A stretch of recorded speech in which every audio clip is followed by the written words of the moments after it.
বন্ধুরা, আমি শ্রী শ্রী রাম ঠাকুরের রামচন্দ্রদেব স্মরণীয় বই থেকে আপনাদের একটা গল্প শোনাচ্ছি।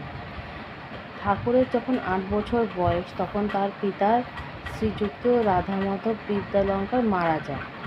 ওনার মারা যাওয়ার পর ঠাকুরের যখন 12 বছর বয়স হয়, তখন উনি সাবিত্রী মন্ত্রে দীক্ষিত হওয়ার পরে এমনিতেই তো ঠাকুর আমাদের খুব ধীর স্থির মতন ছিলেন। উনি ওনার বয়সী অন্য সব ছেলে মেয়েদের থেকে একটু আলাদা ছিলেন। ওনাকে স্কুলেও ভর্তি করানো হয়েছিল। তখনকার সময় উনি যে গ্রামে থাকতেন, তখন ওনার ওই গ্রামে যে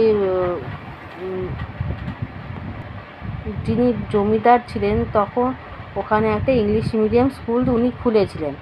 সেই ইংলিশ মিডিয়াম স্কুলে ঠাকুরকে ভর্তিও করানো হয়েছিল, কিন্তু ঠাকুরের পড়াশোনার দিকে খুব একটা মনোযোগী ছিলেন না। উনি জপ তপের দিকে মনোযোগী ছিলেন। সংসারের যে প্রয়োজনীয় যে রাস্তার কাজগুলো থাকে সেইগুলো করে মাকে সাহায্য করতেন বটে, কথাটা ঠিক, কিন্তু উনি কখনোই পড়াশোনা করতেন না। মিন টাইমে তখন ওনাকে আস্তে আস্তে সাবিত্রী মন্ত্রে দীক্ষিত করা হলো। উনি সাবিত্রী মন্ত্রে দীক্ষিত হওয়ার পর উনি জপ তপে ব্যস্ত হয়ে গেলেন। উনি জপ তপে ব্যস্ত হয়ে যাওয়ার পর উনি আরও ধীর স্থির হয়ে গেলেন। উনি কষ্ট করে জীবনযাপন করতে তো সর্বদাই পছন্দ করতেন, যেন উনি দীক্ষিত হওয়ার পর যেন আরও উনি কষ্ট করে জীবন ধারণ করার এই প্রথাটাতে আরও মেনে চলতেন। উনি সর্বদাই রামায়ণ শুনতে ভালোবাসতেন। আর সর্বদাই ওনার রামায়ণ শুনলে তখন উনি ওনার মার কাছে গিয়ে বলতেন যে এখানে সর্বদাই ওনার আর লক্ষণের কথাই বলা হয়েছে। উনি শ্যামা সঙ্গীত শুনতেও পছন্দ করতেন। শ্যামা সঙ্গীত শুনতে শুনতে উনি তন্ময় হয়ে যেতেন। কখনো কখনো আবার উনি একটু একটু করে শ্যামা সঙ্গীতও গাইতেন।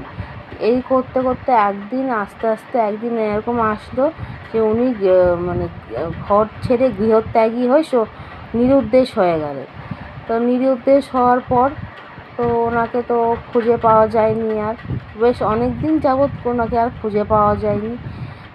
সবাই তখন বলতে শুরু করে দিল, আমাদের ঠাকুর নিরুদ্দেশ হয়েছে। নিরুদ্দেশ হওয়া মানে সন্ন্যাসী হয়ে গেছে, ছেলে আর ঘরে ফিরবে না। এই কথা শুনে ঠাকুরের মায়ের খুব মন খারাপ ছিল। যতদিন উনি ফেরেননি, ততদিন ওনার মা খুব কেঁদেই দিন কাটাতেন। যেরকমই হঠাৎ করেই গৃহত্যাগী হয়েছিলেন, সেরকমই হঠাৎ করেই একদিন উনি ফেরতে এসেছিলেন বাড়িতে এসে ওনার ভাইকে যা বলেছিলেন, সেই হিসেবে ওনার ভাই যেটা লিখেছিলেন ওনার জীবনীতে, যে উনি তখনকার দিনে তো আমাদের পশ্চিমবঙ্গ থেকে তো অসমে যাওয়ার কোনো ট্রেন লাইন ছিল না। যাই করতে হতো, তীর্থ করতে হতো, কোথাও যেতে হতো সব পায়ে হেঁটেই যেতে হতো। আর তখনকার দিনে অসমে পর্যটনে যাওয়া বা কামাখ্যা দেবীর মন্দিরে যাওয়াটা খুব কষ্টসাধ্য ব্যাপার ছিল। পায়ে হেঁটে যেতে হতো, তো কষ্টসাধ্য ব্যাপার ছিল। কেউ ওখানে গেলে, যে ওখানে অসমে পর্যটনের জন্য যেত বা কামাখ্যা মন্দিরে দর্শনের জন্য যেত, তার ফেরার আশা কেউ কখনো রাখতো না। তো সেই হিসেবেও ঠাকুরের জন্য কেউ আশা করে বসেছিল না। কিন্তু ঠাকুর অসমে গেছিলেন। উনি ওখানে গিয়ে কষ্ট করে হলে, যেহেতু উনি কষ্ট করতে পারতেন, উনি কষ্ট করে অসমে গেছিলেন। অসমে গিয়ে কামাখ্যা মন্দিরেও পৌঁছেছিলেন। কামাখ্যা মন্দিরে পৌঁছে উনি ওখানে বসে জপ তপও করছিলেন। কিন্তু জপ তপ করতে করতে হঠাৎ উনি শুনতে পেলেন যেন কেউ ওনাকে রাম রাম করে ডাকছে। যখন উনি চোখ মেলে চাইলেন, তখন উনি একজনকে দেখলেন। তাকে দেখে চিনতে পারলেন, তিনি ওনাকে স্বপ্নে মন্ত্র দিয়েছিলেন, যেটা কামাখ্যা মন্দিরে এসে জপ করতে হতো। তার পরিচয় জিজ্ঞাসা করাতে তিনি বলেছেন ওনার নাম অনন্ত দেব। ওনাকে দেখতে যেরকম বর্ণনা দিয়েছিলেন ঠাকুর, সেটা হচ্ছে ওনার অনেক বড় জটা ছিল, উদরক্ষিত ছিল, এই উচ্চারণটা যদি ভুল হয়ে থাকে আমাকে ক্ষমা করবেন, উদরক্ষিত ছিল, নাভিদেশ দীর্ঘ ছিল, নাভিদেশ গভীর ছিল, ওনার বাহু দুটি আজানুলম্বিত ছিল, ওনার কপাল প্রশান্ত ছিল, আর ওনার শান্ত সৌম্যমূর্তি ও সৌম্যমূর্তি ছিল, মানে দয়ার সাগর ছিল, এরকম ওনার মূর্তিটা, মানে ওনার অ্যাপিয়ারেন্সটা এরকম ছিল, এরকম অ্যাপিয়ারেন্সটা ছিল।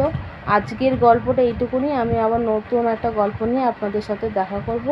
আমার এই প্রচেষ্টাটা আপনাদের ভালো লেগে থাকলে লাইক শেয়ার অ্যান্ড সাবস্ক্রাইব করবেন। ইউটিউবে দেখে থাকলে লাইক শেয়ার অ্যান্ড সাবস্ক্রাইব করবেন, নোটিফিকেশন বেল অন করবেন, আর ফেসবুকে দেখে থাকলে পেজটা ফলো করে রাখবেন, ওখানেও নোটিফিকেশন বেল অন করে রাখবেন, যাতে আমি যখন ভিডিওস দেব তখন আপনাদের কাছে যেন সঙ্গে সঙ্গে চলে যায়। জয় রাম।